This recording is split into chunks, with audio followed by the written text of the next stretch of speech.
Hey, it's Justin with 92.7 WOBM. I'm here with Mike, the flying pie guy.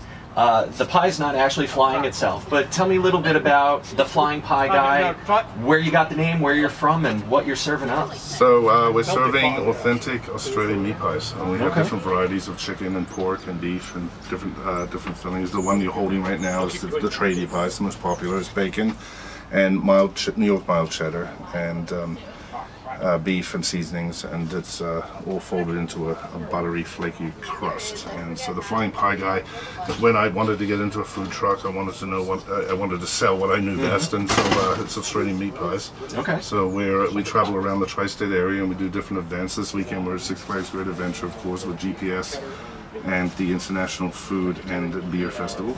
Now, tell me a little bit about the pies. I know, at least for the English history, it goes back to people working in mines and things like that. They needed something quick to eat that they could take with them.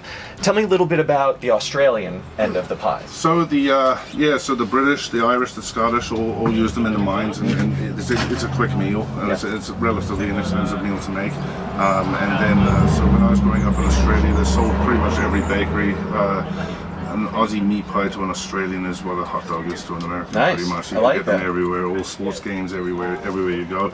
And all different varieties. You get the gourmet kind, and then you get the mass-produced kinds, of course. And this is the gourmet kind. This is the gourmet kind. All right, we're going to dive into this. Now, this is beef, cheddar, and bacon, right? Yeah, absolutely. All right. And I did ask beforehand, you know, if there's any silverware or anything like that, and Mike said, no, these are hand pies.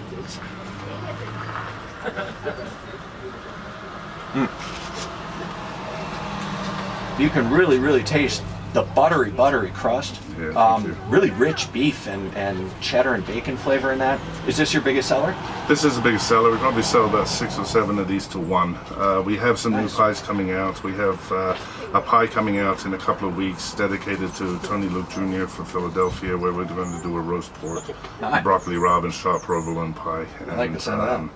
We also have a mac and cheese pie coming out called the Mac Daddy, but we're still working on perfecting that before it comes out. I'm going to stick with this one. I'm going to dive into this for my lunch. You can get your very own handheld Australian flying pie at the International Food and Craft Beer Festival at Six Flags Great Adventure coming up this weekend. I'm sorry, Aussie flying pies. Yeah. I want to be sure to get that right. Worries. Mike, thank you very much. Thank you very much. Appreciate it. Outstanding.